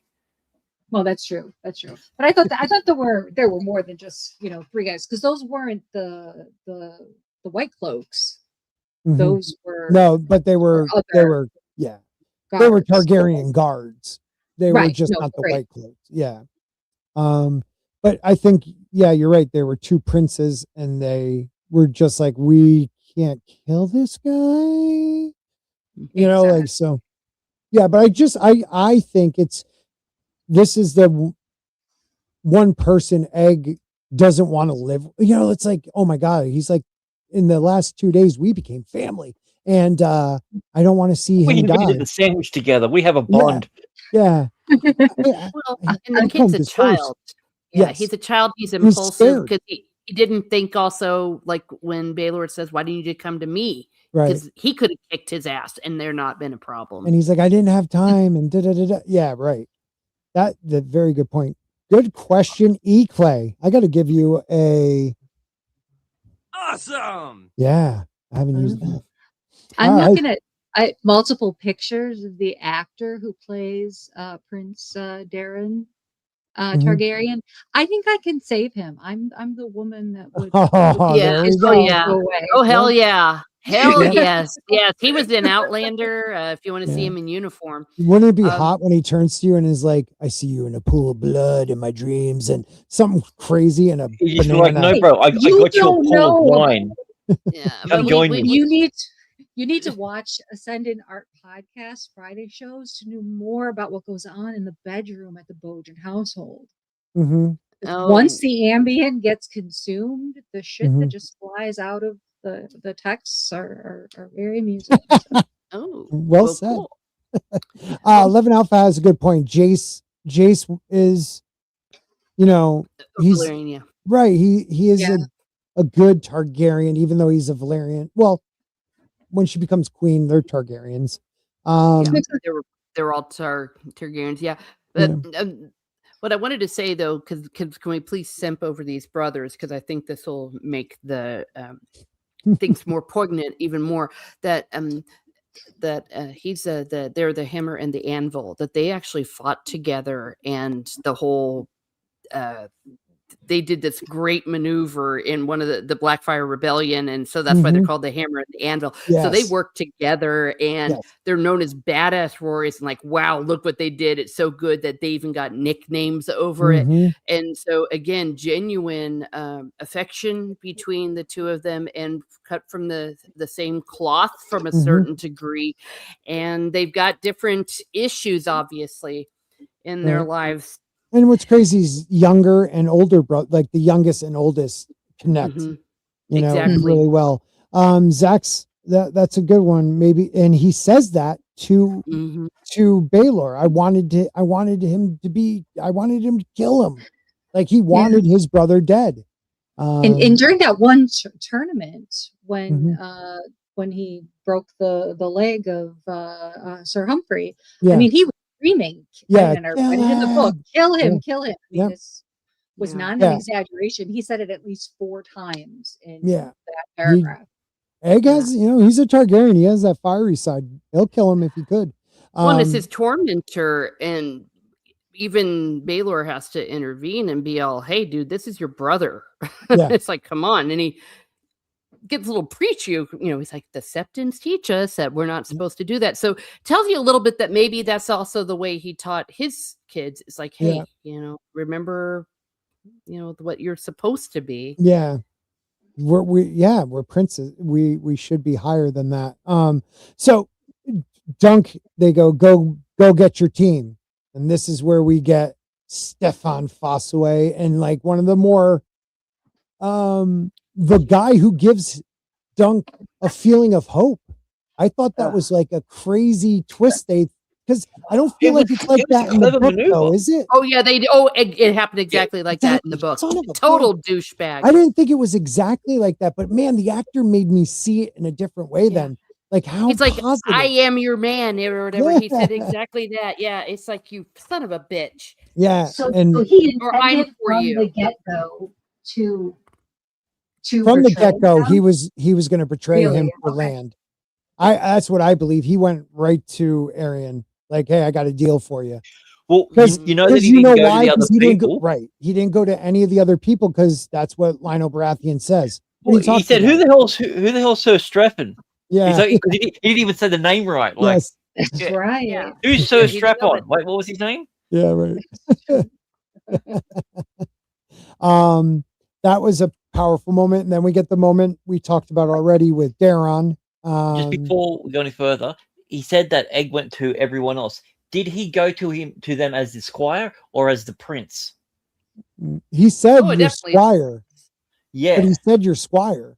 That's right. They said the kid. They didn't say the prince. Yeah, they didn't say the prince. Or I mean, but he was in the right garb. He was in Targaryen garb. By then, he had to have guards with him because they all, you know what I mean? So that's a tough one. But we get the feeling that they know that this little prince is his squire. So that's why they're treating him that way. But one of my favorite parts is the moment with the blacksmith. Steely Pate, it like just dunks like, you know, fear and tears, and just it was a great scene. And how Steely Pate, like a man who's, you know, we see at the beginning, like, this is my armor, it costs money, my work costs money, you know, he reinforces, fix this wooden shield, probably because he's seen Arian's, you know, cruelty.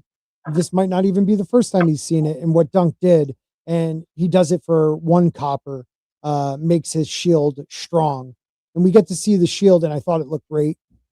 And the fact that Dunk was able to cry honestly in front of another man, and a man as physically imposing as Pate in the show didn't automatically think. Well, yeah, I mean, in the book, he's like a midget. With big hands. He's like a midget. He's like a dwarf, really. Yeah, but you're right.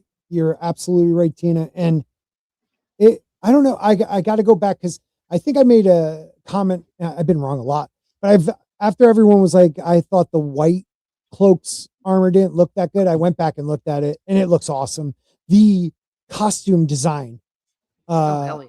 Whoever they are, they won an Academy Award for this. They have to, because their costume design is Academy sick. Awards are only given out for movies. This is a TV series. And he meant Emmy. I'm sure he did. He just misheard.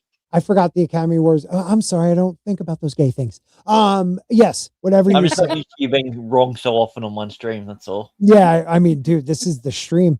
I should clip all of it, all the wrong moments I had. But yeah, this just that shield felt used, reworked on. Like it didn't look like just a different shield. You know, they made one mistake where he's carrying the shield after he handed it off in another episode. But and it was weird because that shield he was carrying didn't have the sigil on. Well, they probably inked it out in. Right. Yeah, I just think they just edited it in a different order than they shot it. They planned. That's all I think. Yep. But what a great scene. Any other scenes? Well, we have the tourney grounds. I mean, nothing really much happens there. On we could probably just skim by that. No, why don't you guys talk on it, because I've been wrong and talking a lot. So go ahead. I think the MVP of this one isn't who everyone thinks. I think it's Raymond. Hell yeah! Absolutely. Hell yeah! Took so much courage to do that. Like, and it's basically he's throwing away his house legacy essentially for a guy that he just met. That, in all honesty, he's probably going to be dead in about 10 minutes. Mm-hmm. And he didn't hesitate. No, not at all. I mean, he didn't, because he's a good seed. Yeah, he didn't take a second to pause at all. I mean, the way he, took that was that his helmet and just like pushed him and, get your own damn horse kind of thing. I mean, and then the fact that he was on the ground within seconds of, turning around and knight me like right away, not even thinking. Yeah. Awesome. Hold on. I'm going to do something and maybe we won't get hit for it if I do it like this. The POV of him being knighted was something that I was just like, did you one of the most dangerous Baratheons lived long Oh, before come Game on. of Thrones. Shut up, you In stupid a thing. night of the Sorry. Seven Kingdoms. I can hear something. What's going on? My stupid. Did you Oh know no. Oh, who's there? Did you know? What just happened? Did you know one of the most Sorry, dangerous? guys. Are you Give me a trapped? sec. I am trapped. My computer like froze on me there. All right. I just wanted to play this little part because I thought it's one of the coolest moments. I thought, but I don't want to show it. That's all. Just show me. Clip it out. Okay. Oh, shoot. Oh, God. What am I You didn't doing? say clip us out, you son of a... You need some help there, Sporks? Why is it not showing now? There we go. Oh yeah. I charge you to be All right. brave. I'm going back a second. Here we go. In the name of the warrior, I charge you to be brave. Hell yeah. In the name of the father, I charge you to be just. Awesome. In the name of the mother, I charge you to protect the I young. like to think he was knighting him with his other sword there. I don't know if there was more to it. I thought there was, but No, they only did those 3 lines. yeah. It's interesting, and the fact that they didn't have the actor playing Lionel. He wasn't speaking at the time that the voice was overlaid. So I thought that was really? interesting. Yeah, because you see him moving the sword. He's sword. Oh my God, am I 12? Sword, and and he's not saying anything, and that voice seems almost. I think it's also a different actor whose voice is being used at that point too. Mm-hmm. I just want to bring this up too. Eclay's right. That's how good they are. They got an Academy Award. Yeah. Thank you. They went Thank into the other. Yeah. 11 Alpha says, I assume Daron II emphasized that his sons needed to stand together, given the issues he had with his half brothers. Very good point. And also, they don't have dragons anymore. And to be so obviously evil, like not evil, but entitled and dickish, like Arian, like, how didn't you just drill that into your sons? Like, dude, there are people now. They've been waiting for us not to have the strength that we had back when the dragons were here. But see, the problem is Arian thinks he's a dragon. Like, and Egg does say that once. He believes he's a dragon, sir. You know, which I thought was important because it's a kind of quick, you might miss it moment, but Egg does say it in the show because Arian believes he's a dragon, you know, in human form, and it might just take one, you know, act to turn him into something else. That shit crazy he is. That's a different. Does that mean that there's a Beesbury that thinks himself a bee? Possibly. There could be. Are the Beesburys the ones that have all the wax? Because like if I was to go back in time, I'd find whatever it is to make all the candles because there's candles burning oh my God, everywhere. Like so much money. Good point. It was ballsy for Arian to go see the puppeteer alone. Well, he wasn't alone he had guards with him. Mm-hmm. Yeah, too bad we only have 2 more episodes, guys. Oh. Real quick, anything else we missed really in 4? I don't know, maybe the big fart scene. Yeah, the fart scene. Oh yeah, that was needed. We talked about that. That wasn't needed. It would have been better if we saw that there are good knights, but they're not honoring their vows. You know what I mean? Like they're good people, but they're not acting as good knights. And I doubled down on I don't think they should have showed the footage of him saying, "Are there no true knights among you?" Because I would have made that moment, I think, even more poignant. Oh, right. Earlier, like on trailers and stuff. But that'll be like you know, like the pitch meeting guy. He'll be talking to the producer, and he's just like, and it's going to be this really great scene where he's like, "Yeah, there are no true knights among you, and everything's going to spoil, and it's going to be great." And the guy's going to go, "I'm going to put that in the trailer." Yeah, no, don't put that. He's like, "I'm going to put it in the trailer." Dude, that guy, I love him. Ryan something. George. Ryan George. Yeah. His pitch meetings are hilarious, dude. And he's so spot on too. Yeah. But yeah, what a great, you know, and then Teresa, we have a dun moment. Dun. We'll take some Duncan's side. He looks at him. Dun, dun, dun. All right. Dun, dun, dun, dun. And So people awesome. cheer. People I got chills. Clean up pile too. Well, I love that they had the banging on the gates of the the tourney grounds. Yeah, to open the doors. Yeah, it was. I got chills when, you know, I will fight for Sir Duncan, and then you get the Game of Thrones theme, you know, and it's just like, man, that is the first time I've heard that song in a really long time where it meant something. Damn right. Dude, I just wish each series had their own tune. I don't like that it's all going back to the Game of Thrones one. Like, I'm sorry, it meant something to me in that moment. It really did. You're right. They should have, like, you know, their own kind of, maybe use the Targaryen theme or whatever, but I don't care. That was freaking awesome. Well, go ahead. It was the Game of Thrones right there and there. That's the thing. And even when the show was good, they used to use that theme sparingly throughout the series when it was good to show a shift. Whenever a shift happened, you would see that sometimes with Daenerys, where sometimes you just hear dun dun dun dun dun dun dun dun dun. When something shifted, they would use that theme. So I think it was particularly appropriate that they used it there because everything changed in that moment. And what I also thought was pretty badass about the way everyone started cheering and all that, and was like, thank God, because it was almost like people were afraid, like who was really going to stand up to the Targaryens? And then the fucking crown prince was like, I'll do it. And they're like, yes, because no one's going to stand up to him. And the way people cheered, I mean, because that's what people wanted. And they love Baelor, you know? It's just and like, then what a guy. what the fuck are you doing? I know it's wrong, but I'm so looking forward to the same people I've been watching reacting to Baelor coming out, watching it next week.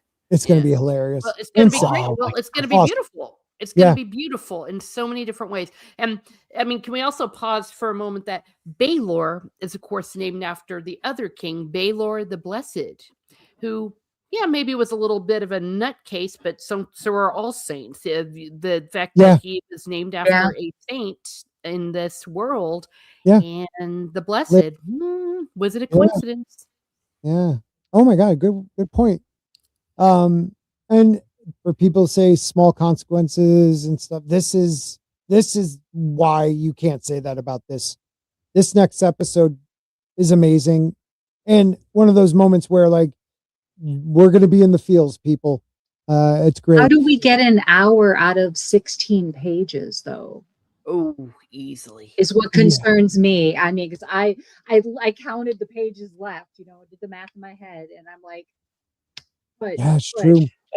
You got to assume that the last scene that they're going to do but even if it's not the full end of the tournament, but the very last scene is when the helmet comes off, the gray matter comes out. You know, that's going to be the last one, or because there's also a little tiny bit of a time jump in between that and then the next few pages. Yes. Oh, gotcha. And I think they're going to fill in that time. They might fill it. Yeah. Well, and not just that. Each sentence, each paragraph, especially in the denouement for what's going to be in the sixth episode, there's a lot there. There's a lot there. What was described at the end of spoiler section for. At the end of the battle, when Duncan is talking to, he's like, "Who's around? Who do we lose? What happened? So and so." I think we're going to see that. Yeah, we're going to see what happens with Beesbury on that first ride through. Yeah, and that glorious. They're going to give us everything. They're going to give us everything. I think nothing's going to be left on the page. Eclay says it's going to be a 5-minute poop joke. Kirsty brings up a really cool point, because it is in the book that they say that Bloodraven, the Hand of the King, was a student of dark arts who could change his face, take the form of a one-eyed dog, and turn into mist. And she's saying when Baelor is coming in, there's mist everywhere. Like, that's kind of a cool, like, book idea. I didn't think that was just the fog respecting the man and getting out of his way. Yeah. There you go. So awesome. I think it's going to make the battle itself be so cool, because there's still going to be mist. It's very early in the morning that this battle is happening. Yeah. So I saw somebody ask the question and kind of side on there wasn't enough fighting in this episode that hurt the tension. I thought it helped the tension immensely. Like this whole episode was needed. If there was fighting it, the tension would have been released because we would have got to have seen exactly. But like this whole episode was needed for the simple fact I care more about Raymond Fossaway than I ever did. You know, like I saw the seriousness of Lionel Baratheon in that moment when he's knighting Raymond. I hate Stefan Fossaway even more. Beesbury, you know, is a Chad. You know, like all these things. Arion still I can't stand even more. Darren, I don't want to see get hurt. Like it, I think it was a great episode. They did a great job of that because when I'm going back and reading, you know, the couple of pages after each episode, I'm like, okay, that's that. But then they also mention like 12 other guys over the course of a few pages. So I can't imagine any of these characters standing out, where I'm telling my husband the whole time, pay attention to everybody that Dunk interacts with. Yeah. They are going to be important in the next episode or by the 4th episode. Yeah. It's awesome. It's awesome. So I put a question in the chat just now. You know, does this feel different from other fantasy shows right now? And all I can say is yes. It's just like that movie coming out, which with Ryan Gosling, that sci-fi movie where he goes to space. Project Hail Mary. Project Hail Mary. It looks like one of the coolest original movies in a long time when it comes to sci-fi. You have no idea of the rant I went on about that. Oh, really? It's my favorite sci-fi book. Oh, okay. Okay. Yeah. It's awesome. You know the joke about I'm going to put it in the trailer? Yeah. Yeah, the biggest spoiler in the entire thing gets thrown front and center in the trailer. Oh no. Yeah. Oh, that's tough. Because I had no interest in seeing the movie because I didn't read the book, and the first trailer I didn't think was interesting, and it was the second trailer that made me think, oh, okay, I might come watch this. It's going to be a cute thing, not a blood and gore monster destroys, you know, someone type scenario. So I kind of liked the trailer, but if it spoils the movie, then that sucks. I just can't buy Ryan Gosling as a school teacher. Oh, I totally could. Yeah, he kind of plays that dorky thing all right. I mean, look at all the letters that he wrote in the notebook. 11 Alpha has a good point, though. Outside of Darren's dreams and the seer, there are no fantasy elements, really. But I still consider it a fantasy show. Is that weird? No, because it's in a fantasy world. It is in a fantasy world. Good point. But Liam asked this question way back, and I started to come back to it. If someone who was interested in starting watching the shows, which show would you recommend that they start with? And that's tough because would it be, I think Liam means Game of Thrones, House of the Dragon, or this? Well, because you can't recommend Game of Thrones because it shit the bed. You can't recommend the Dragon because it shit the bed. Yeah, it sucks. I think you have to recommend. Dunk just shit at a tree, so that's fine. That's true. I think you have to recommend this show because it's the smallest commitment, and as we've all been saying, it's the best written and best shot of them all. And then this way going, okay, if you fell in love with the characters and you don't mind knowing that these other aren't great adaptations after a certain point, then go ahead and watch Game of Thrones, at least the first 4 seasons, and then watch the first season of House of the Dragon.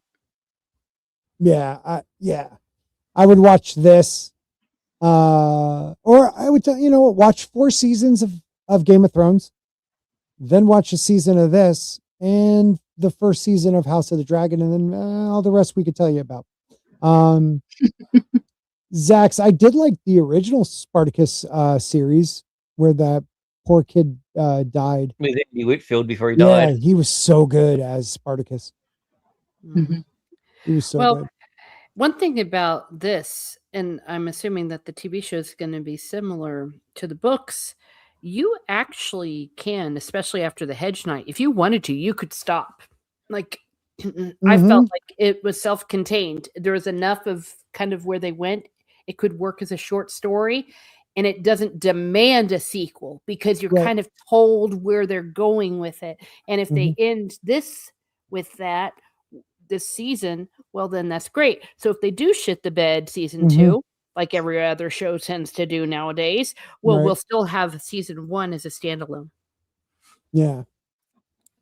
It's good. It's good. I'm editing it down into a movie. Nice. I'm gonna make it to a 2-hour movie with credits and everything. Yeah, I'll be Q. Put my face on Steely Pate. I'll be Steely Pate.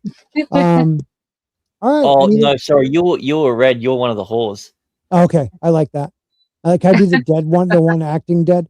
Oh my gosh. I don't really have much more on this. I thought I had something I wanted to talk about, but I can't remember now. Yeah, Dave Hogan was sorely disappointed in the lack of boobs, though. He felt betrayed there. It's supposed to have it. It's supposed to have boobs. I mean, it is a George R.R. Martin thing. Come on. Or at least a little incest. You know what I mean? Exactly. Well, they did kind of talk about it. Talk about Egg turning into a female. Yeah, that's true. That's true. Which, if the theory is correct, who do we know in Game of Thrones who got his what cut off? Yeah. Oh God, I never even put that part together. Who had a head like an egg? Yes. And maybe remember he said he finally got the guy in the Revenge after speaking to the fire.